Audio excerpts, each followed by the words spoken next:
Buenas noches, iglesia. ¿Cómo están? Estamos leyendo Lucas 16, del 19 al 31, en donde se encuentra la historia de Lázaro y el rico, que después dejó de ser rico. Y ya sabemos por qué, ¿es cierto? Recordemos que mientras Lázaro vivía en extrema pobreza, el rico vivía en extrema riqueza y abundancia en esta tierra.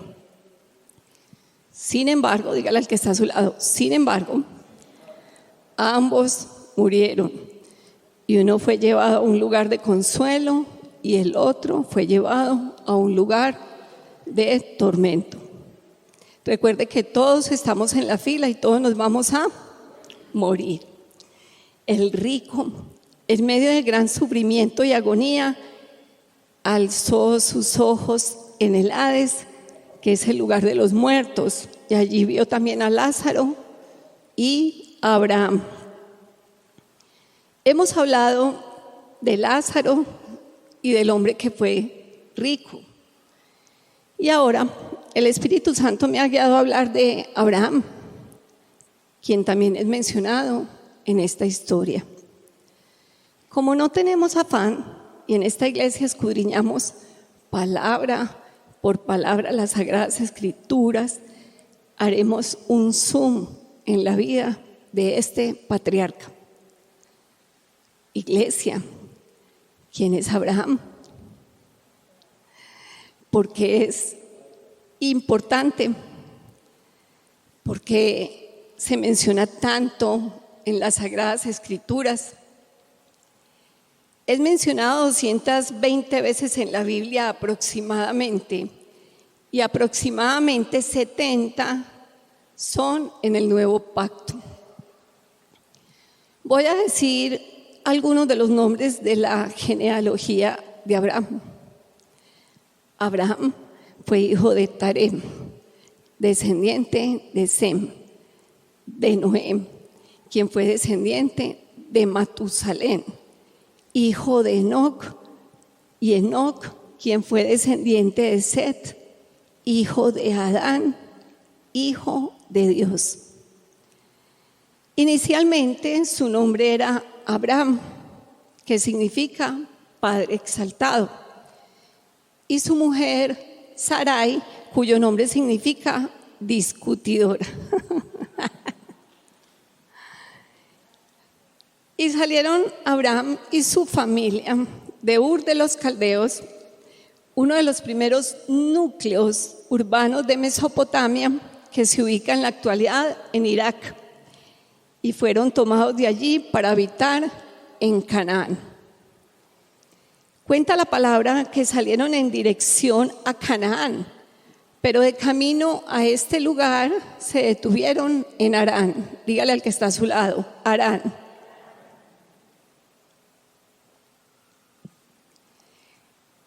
Les voy a pedir que tengan estos datos presentes para esta historia porque vamos a hablar de ellos más adelante. Dicen los estudiosos que la distancia entre Ur y Harán es de 1000 kilómetros y que Sarai, esposa de Abraham, era estéril. Dígale al que está a su lado, era. Dios le hace la siguiente promesa a Abraham. Vamos a Génesis. Vamos a estar todos juntos. Y el Señor dijo a Abraham: vete de tu tierra, de entre tus parientes y de la casa de tu padre a la tierra que yo te mostraré. Haré de ti una nación grande y te bendeciré y engrandeceré tu nombre y serás bendición. Bendeciré a los que te bendigan y al que te maldiga, maldeciré. Y en ti serán benditas todas las familias de la tierra. Miren la instrucción de Dios. Dejó su casa y su parentela. Lo dejó todo por una promesa que Dios le hizo. Normalmente las personas no sueltan una cosa sin tener supuestamente la otra. Usted no ha visto, suelto el junco si tengo el otro a la mano, pero no a la deriva. Pero este hombre le dijo: a una tierra que yo te mostraré. Una persona no deja una ciudad sin tener trabajo en la otra. Una persona no deja a su familia, menos si no tiene seguro a dónde va a llegar. Era mover todas sus posesiones, era dejar todo. A Abraham Dios le dijo esto y este hombre obedeció. Dígale a la persona que está a su lado: obedeció. Iglesia, aquí estamos pasando de un tiempo a otro tiempo en segundos o minutos, pero no perdamos de vista que esto pudo tomar varios meses y tal vez años.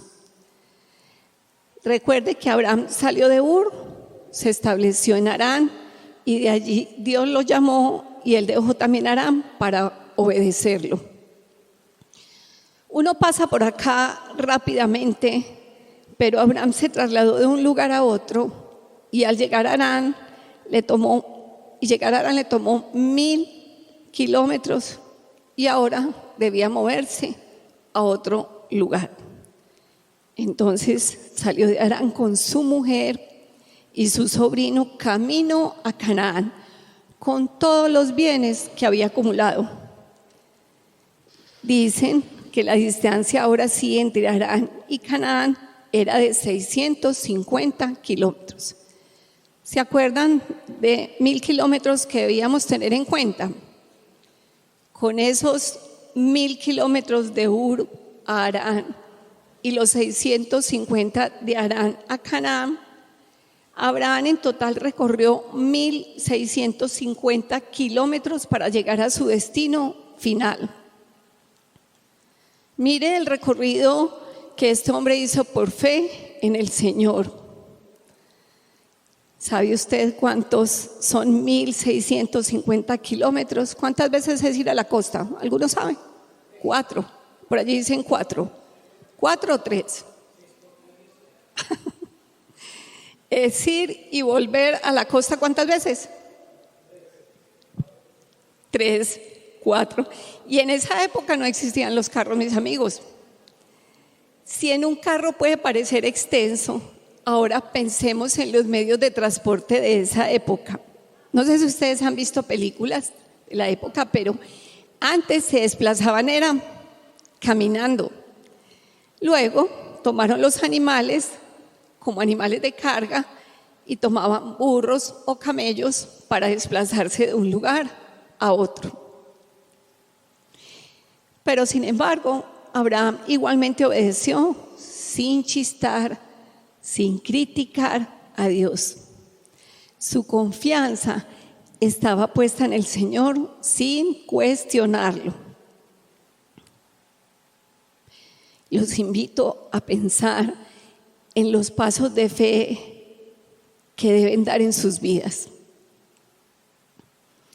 Y no les estoy hablando de fe para tener cosas como el falso evangelio de la prosperidad.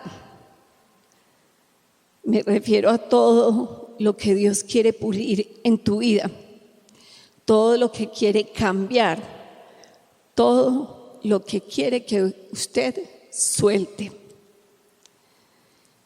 Les pregunto, iglesia, ¿Dios te da alguna instrucción y tú la sigues? Y si la sigues, ¿con qué actitud lo haces? ¿Dudas o confías en Dios? El plan de Dios con nosotros está claro. Dios tiene todo claro. Son las personas las que dudan. Fe es confiar en la voluntad de Dios, que es perfecta, porque la vista del Señor es macro, tiene completa visibilidad del panorama. Por eso, esa cita que dice: porque yo sé los pensamientos que tengo acerca de vosotros. ¿Pensamientos de qué? De paz y no de mal, para darles un futuro y una esperanza. Dios es omnisciente, omnipresente y soberano. Nosotros tenemos una visión finita, no vemos todo, pero Dios sí lo ve. Es como cuando usted va en un automóvil por carretera y viene una curva, ¿usted qué hace? Frena, porque no sabe qué hay después de la curva. Pero Dios ya sabe qué hay después de la curva. Él tiene la visión hasta el destino final al que usted se va a mover. Si supiéramos que no vendría carro, avanzaríamos. Dios tiene una visión macro. Confianza es descansar en los propósitos de Dios. Recuerdo mucho cuando el Señor nos llamó siendo empresarios y yo litigaba, ejercía mi carrera y anhelaba llegar a las altas cortes, a la magistratura. Era algo que me gustaba, lo anhelaba. Pero Dios, cuando estuvimos en Ciudad de Guatemala y una mujer predicando, que predicaba a los países rusos, nos vio en la última fila. Uno dice, eso no es para mí. Los que están en la última fila, y nosotros somos desconocidos aquí, nadie nos conoce. Y nos dice, el ministerio es el mismo, el llamado es el mismo, porque yo pensaba, yo trabajo y apoyo a mi esposa. Pero el Señor nos dijo, el ministerio es el mismo. Y damos gracias a Dios porque no nos imaginábamos haciendo otra cosa diferente. Nos han programado desde pequeños a trazar un plan de vida según lo que nosotros queremos o lo que nuestros padres quieren o lo que la sociedad quiere. Pero nunca, dígale al que está a su lado, nunca nos han enseñado a hacer lo que Dios quiere que hagamos. O a alguien acá, puede levantar su mano, le dijeron, preguntémosle a Dios lo que quiere con tu vida. Y así pasamos por el colegio, los trabajos, y hay gente que se muere como el rico. Y qué penoso fue su destino. Lastimosamente llegamos al cristianismo con la misma idea vana de que podemos manipular los planes a nuestro antojo, cosa que empeora el evangelio falso de la prosperidad, en el que a los creyentes les venden casa, carro, beca, marido, mujer, sin pensar en lo que Dios quiere. Todos los apóstoles tenían muchos planes antes de recibir la revelación, ¿o no? Pero dejaron todo por el Señor. Dígale al que está a su lado, dejaron todo por el Señor. Los pescadores dejaron de pescar peces porque el propósito era que fueran ¿qué? Pescadores de hombres. Pablo dejó de perseguir cristianos. Leví dejó el banco de los tributos públicos. Y no se trata solo de profesión. Personas como Lidia, que vendía ¿qué? Púrpura, la conservaron. Sin embargo, dedicó toda su vida y aún su profesión para servir a Dios. Lo que estás haciendo con tu vida es lo que Dios quiere. ¿O es lo que tú quieres y estás reacio y rebelde a la voluntad de Dios? ¿O es lo que tú quieres y eres reacio y rebelde a la voluntad de Dios? Iglesia, no se puede llorar sobre la leche derramada. Si hasta el día de hoy has hecho todo menos lo que Dios quiere, y si hasta el día de hoy has hecho a medias lo que Dios quiere, esta es la oportunidad para cambiar el rumbo y comenzar en obediencia a hacer la voluntad de Dios. Muchas veces somos nosotros los que no queremos descansar en el plan perfecto de Dios. ¿Acomodas tu vida a los planes de Dios o tienes la falsa creencia de que puedes acomodar a Dios en tus planes de vida. Dios no puede ser burlado. Con Dios no estamos jugando. No es lo mismo. Hay áreas en tu vida que aún no le has entregado a Dios, diciendo cosas como: yo a Dios le entrego todo, menos mi familia. ¿Qué tal que tocara mi familia? Yo a Dios le entrego todo, menos mi trabajo. ¿Y qué tal si cierra la empresa?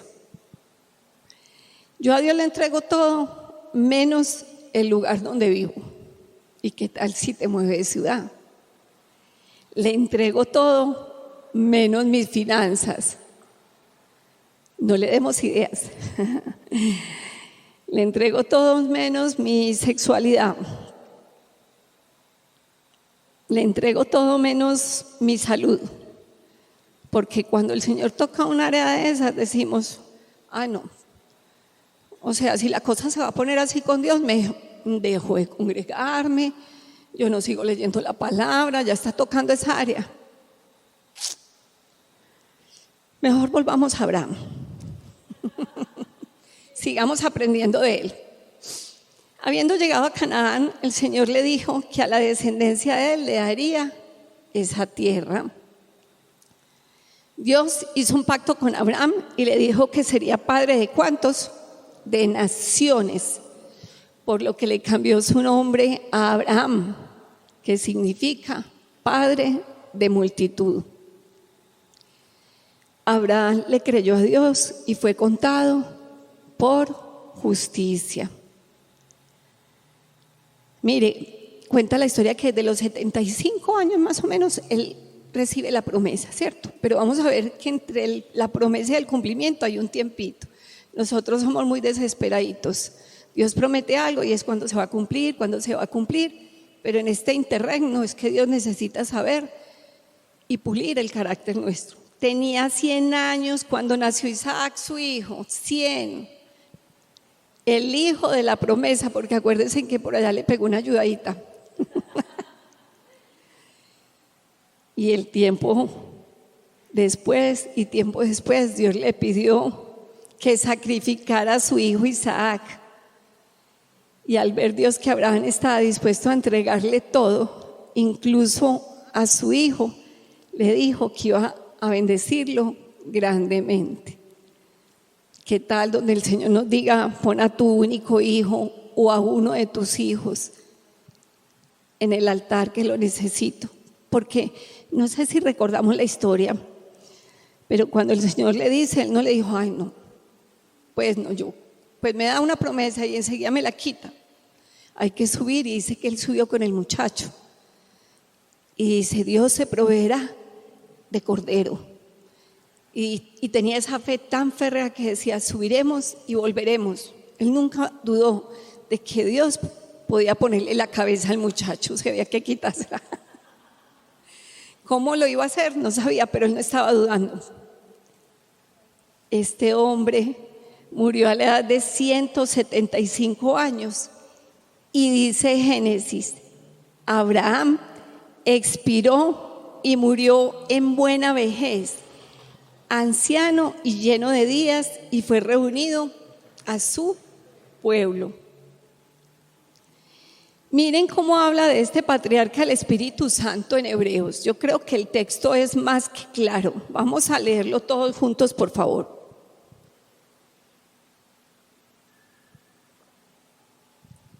Con entendimiento vamos a leer.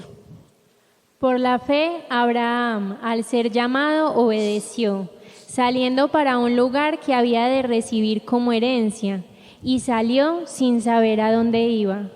Por la fe habitó como extranjero en la tierra de la promesa, como en tierra extraña, viviendo en tiendas como Isaac y Jacob, coherederos de la misma promesa. Porque esperaba la ciudad que tiene cimientos, cuyo arquitecto y constructor es Dios.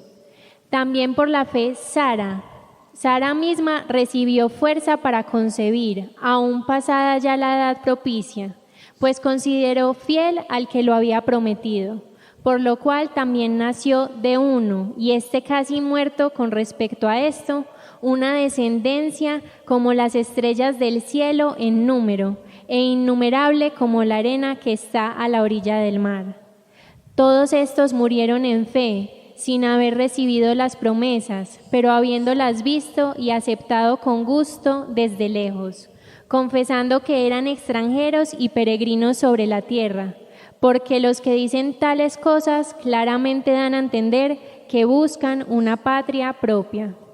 Y si en verdad hubieran estado pensando en aquella patria de donde salieron, habrían tenido oportunidad de volver, pero en realidad anhelan una patria mejor, es decir, celestial, por lo cual Dios no se avergüenza de ser llamado Dios de ellos, pues les ha preparado una ciudad. Por la fe, Abraham, cuando fue probado, ofreció a Isaac, y el que había recibido las promesas ofrecía a su único hijo. Fue a él a quien se le dijo: en Isaac te será llamada descendencia. Él consideró que Dios era poderoso para levantar aún de entre los muertos, de donde también, en sentido figurado, lo volvió a recibir. ¿Cómo les parece? Tremendo. Un resumencito de la vida de Abraham. El Señor Jesús menciona a Abraham en otros pasajes de la Biblia. Vamos a leer juntos Lucas.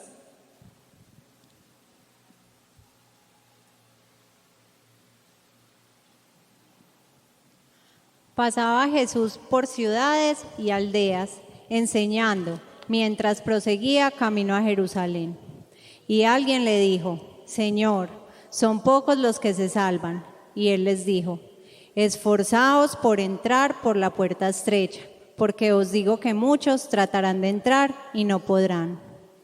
Después que el dueño de la casa se levante y cierre la puerta, y vosotros, estando fuera, comencéis a llamar a la puerta diciendo: Señor, ábrenos. Él respondiendo os dirá: no sé de dónde sois. Entonces comenzaréis a decir: comimos y bebimos en tu presencia, y enseñaste en nuestras calles.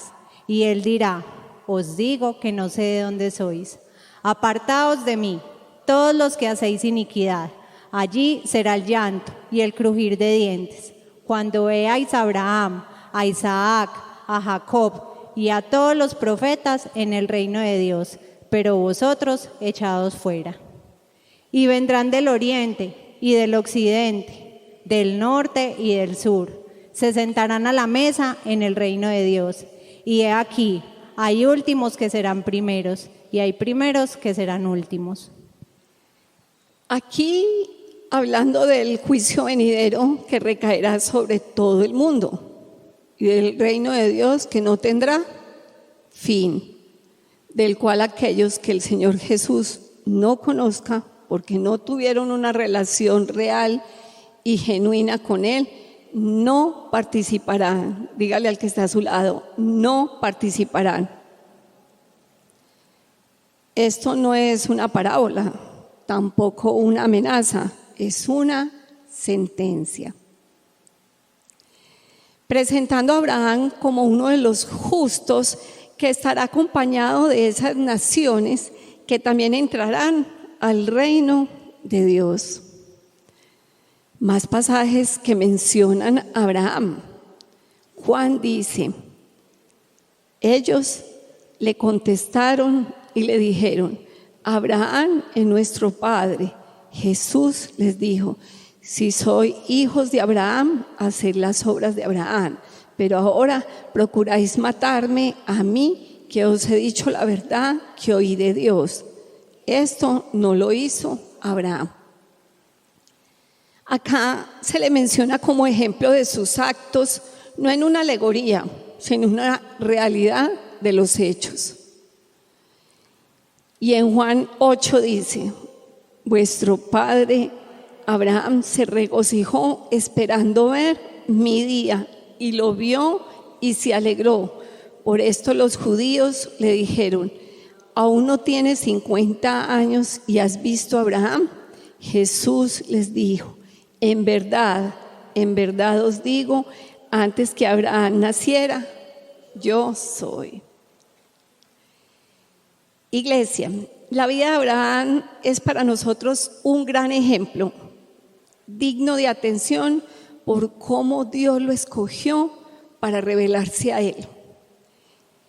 Él fue formado y probado por Dios en su carácter. La fe de Abraham fue una fe desarrollada, constante y activa, porque Dios le permitió ejercitar su fe de diversas maneras.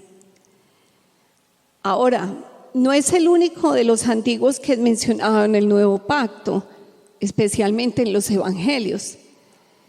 Algunos de los que también son mencionados son Moisés, Elías, Isaías, los profetas, Zacarías, David, Isaac, Jacob, Jonás, Noé, entre otros. En ningún momento son mencionados estos nombres en sucesos como fingidos, sino más bien en hechos pasados o futuros que acontecieron o acontecerán. Es interesante saber que aquí podemos leer que Abraham habló. Estamos, recuerden, en Lucas 16. Es decir, Abraham, este hombre de fe del que hemos escuchado toda esta historia, también habló. Recuerde que en las parábolas no se dan nombres, pero en esta historia no solo se menciona el nombre de Lázaro, también aparece el nombre de Abraham en estos versículos. Iglesia, la palabra de Dios es maravillosa. Recordemos las palabras que Abraham profirió al hombre que era rico. En el Hades alzó sus ojos estando en tormentos y vio a Abraham a lo lejos y a Lázaro en su seno. Gritando dijo: Padre Abraham, ten misericordia de mí y envía a Lázaro para que moje la punta de su dedo en agua y refresque mi lengua, pues estoy en agonía. ¿En dónde? En esta llama. Pero Abraham le dijo: Hijo, recuerda que durante tu vida recibiste tus bienes y Lázaro igualmente males, pero ahora él es consolado aquí y tú estás en agonía. Entonces vamos a mencionar los lugares de los que se habla en este pasaje. En primer lugar, Hades, que significa región de los muertos, igual que Seol. Dígale al que está a su lado: Hades y Seol son lo mismo. Allí en el Hades vemos que 3 personas se cruzan. El hombre que fue rico, Abraham y Lázaro.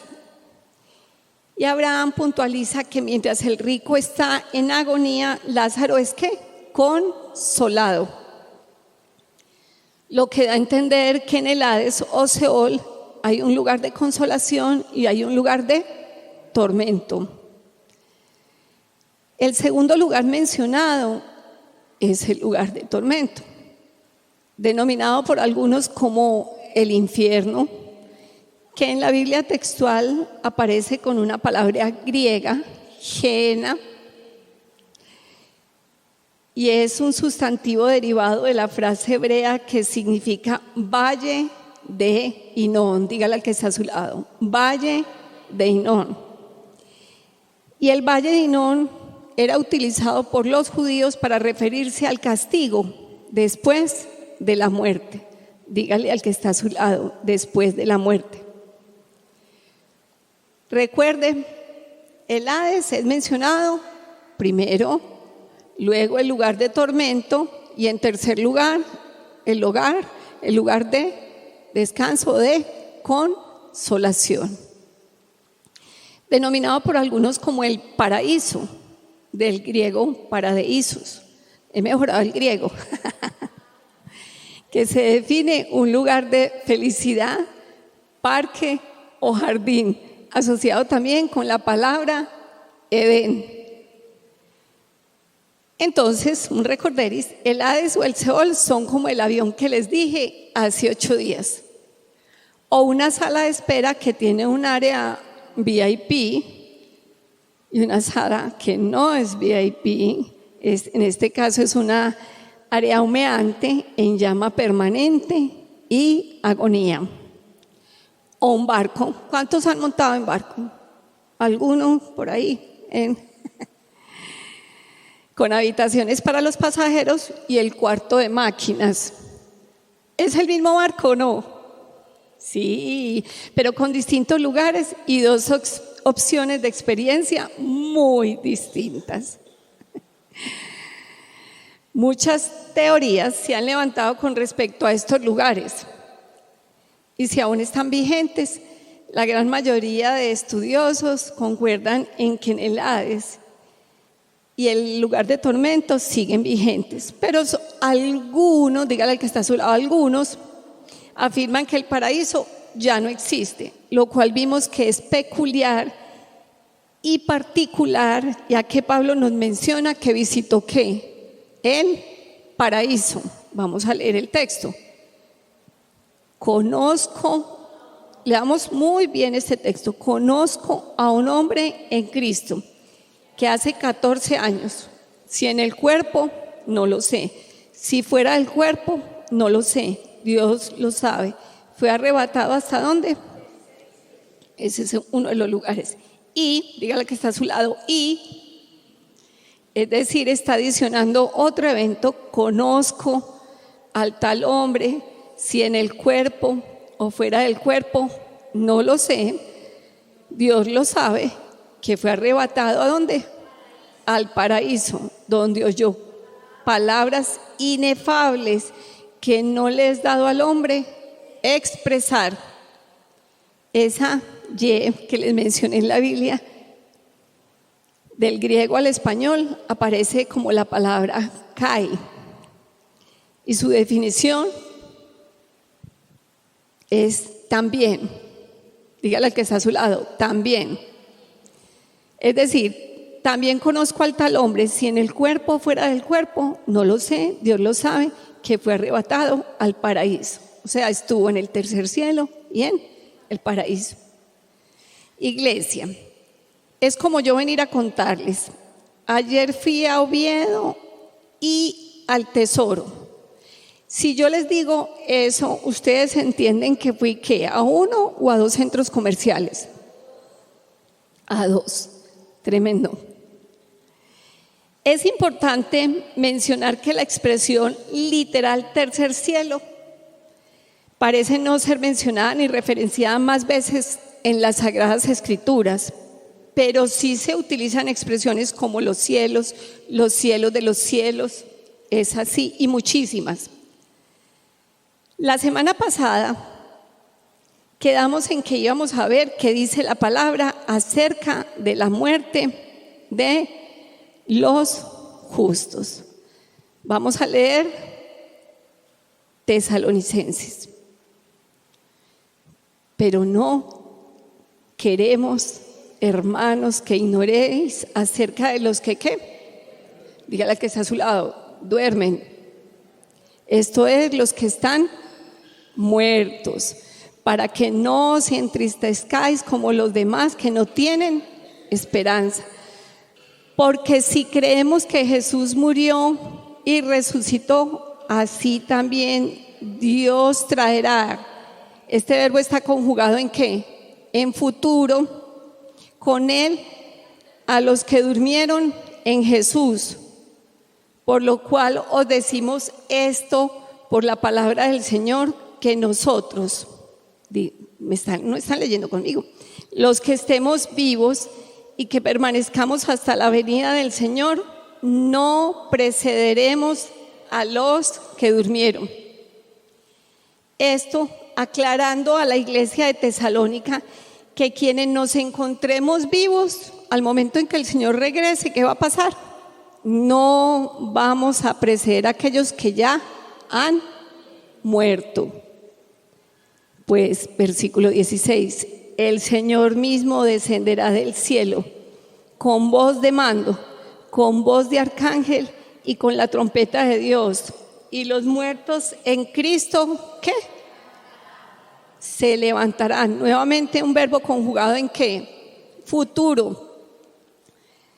Entonces nosotros, los que estemos vivos y que permanezcamos, seremos arrebatados juntamente con ellos en las nubes al encuentro del Señor en el aire, y allí estaremos con el Señor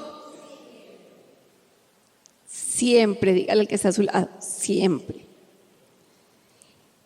Indica un tiempo para que esto suceda. Dice que cuando el Señor mismo descienda, ¿de dónde? Del cielo. Es allí cuando los muertos se levantarán, es decir, resucitarán. Y aquellos que estén vivos se encontrarán con el Señor para siempre.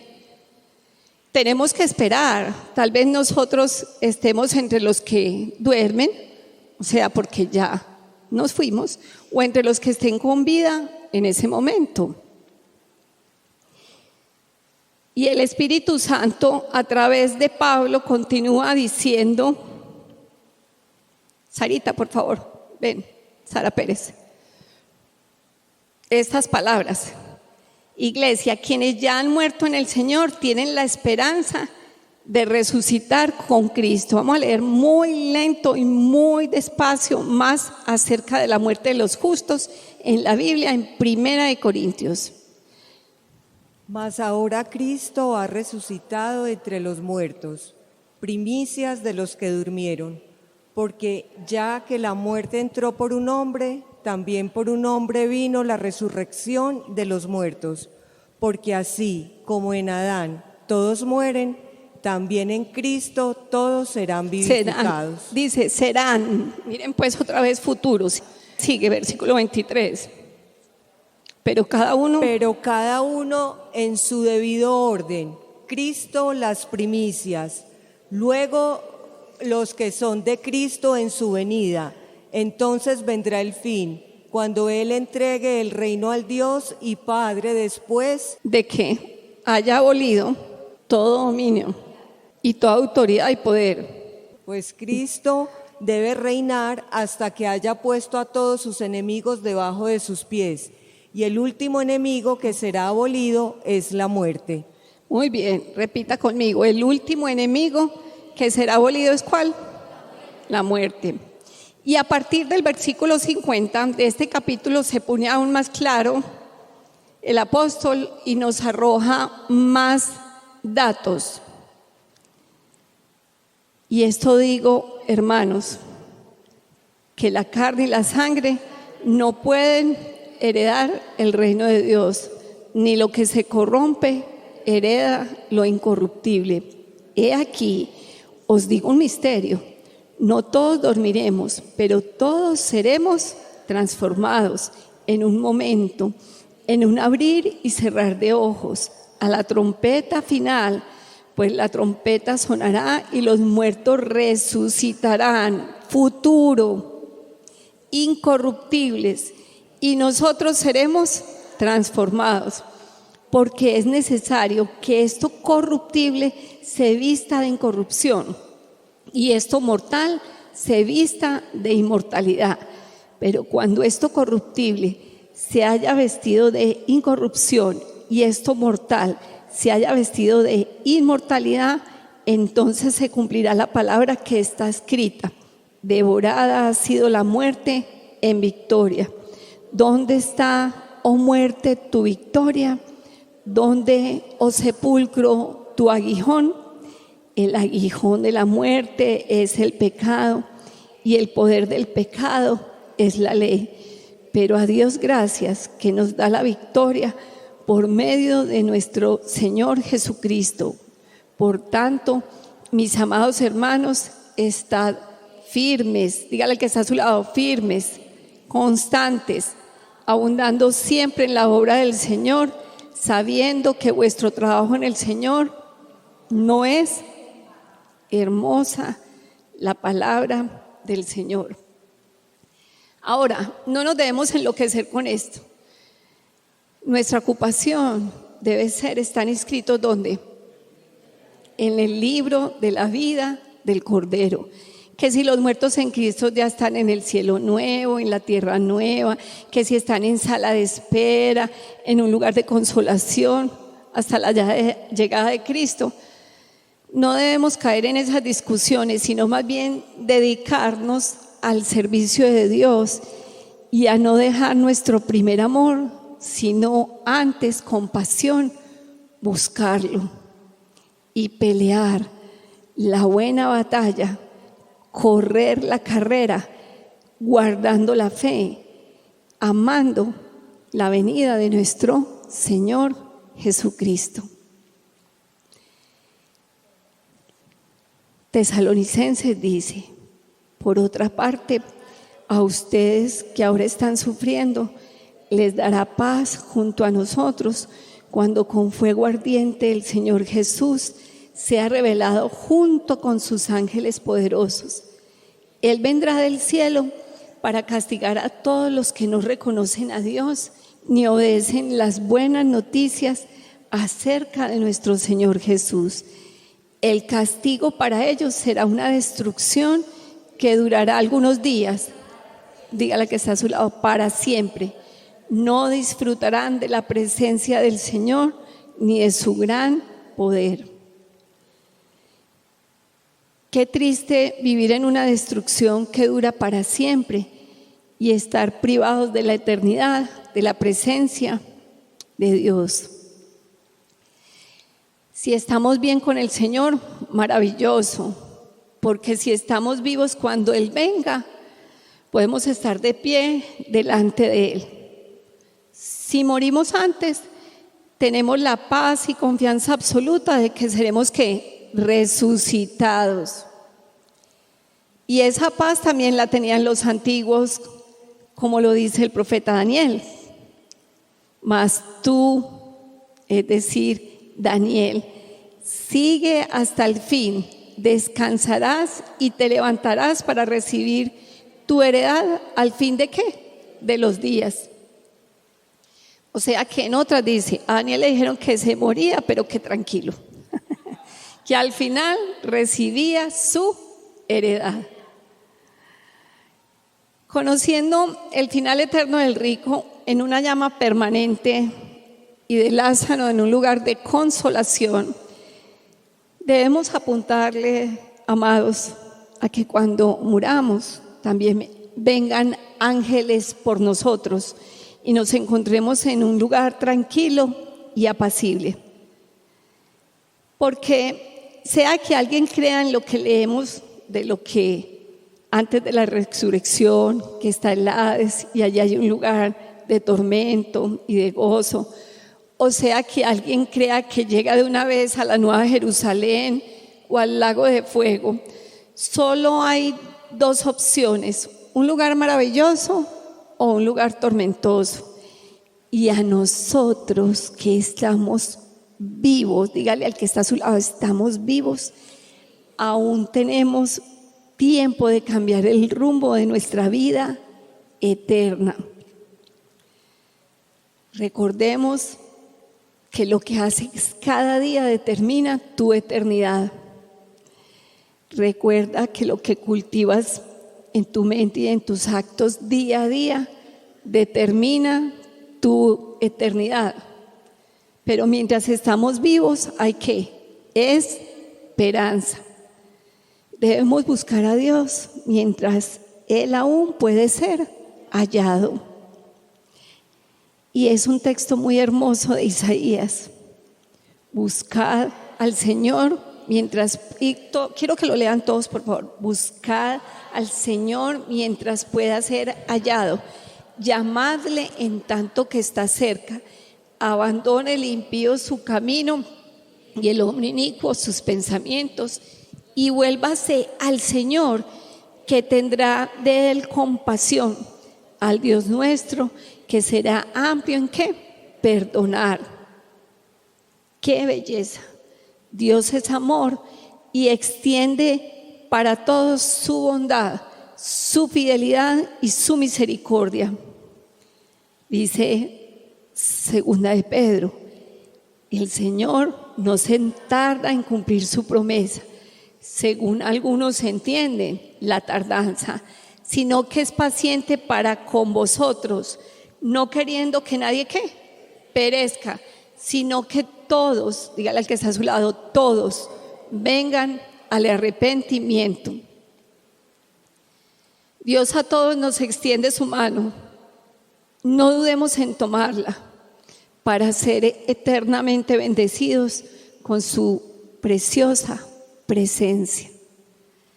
Si ya conoces al Señor, háblales a los demás a tiempo y a destiempo de tan maravilloso sacrificio de reconciliación que ha sido ofrecido para que seamos incluidos en la familia de Dios. Recuerden, esto es una historia de amor y Él quiere tener muchos hijos allá. ¿Sabes que eres un embajador del ministerio de la reconciliación? Pregúntele al vecino.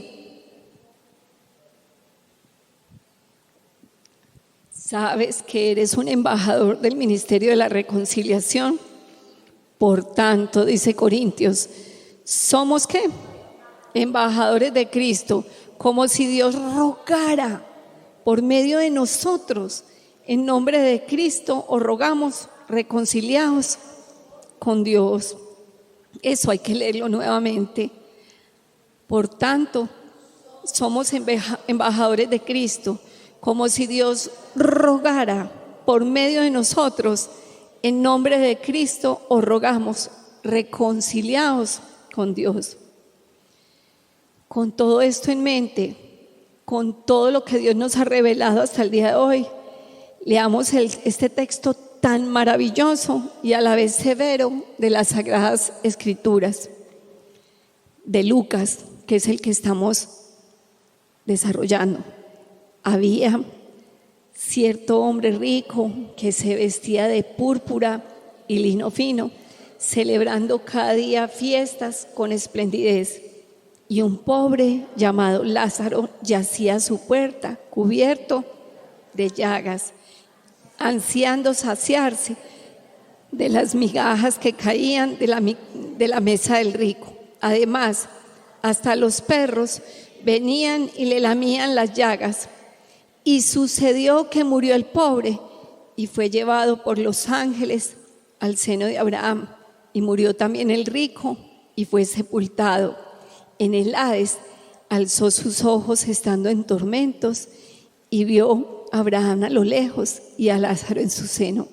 Y gritando dijo: Padre Abraham, ten misericordia de mí y envía a Lázaro para que moje la punta de su dedo en agua y refresque mi lengua, pues estoy en agonía en esta llama.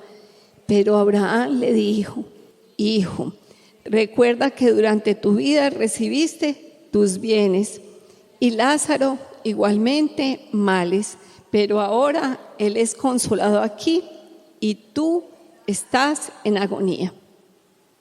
Sin palabras, iglesia, solo puedo decir: gloria a Dios. Vamos a estar sobre nuestros pies. Padre amado, Dios de la gloria, nos has dejado este texto, Señor, esta historia para que nosotros meditemos en ella, Señor. Tú quieres que todos vengan al arrepentimiento y todos sean salvos.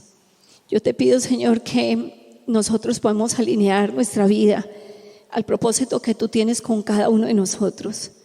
Que no nos coja de sorpresa, Señor, estar por fuera del centro de tu voluntad, sino cumpliendo el propósito que tú tienes para cada uno de nosotros. Si a este trasegar de la vida no hemos consultado nada de lo que hemos hecho, pues ahí estás presto, Señor, para darnos el consejo y poder enderezar nuestras sendas y preguntarte qué es lo que tú quieres, Señor. Yo te pido de una manera muy especial por cada uno de los que estamos en este lugar, Señor, que también seamos prestos, teniendo este conocimiento que tú nos entregas, de tener compasión por las almas que van rumbo al infierno, porque no nos atrevemos a hablar, nos da pereza ir al lugar donde está, nos parece muy complicado, pareciera que no van a recibir, pero nosotros cumplimos de poder ir y entregar tu palabra. Gracias, Señor, por este tiempo, por este texto, y te pido que se lo reveles a todos y a cada uno. En el nombre de Cristo Jesús, Señor nuestro. Amén.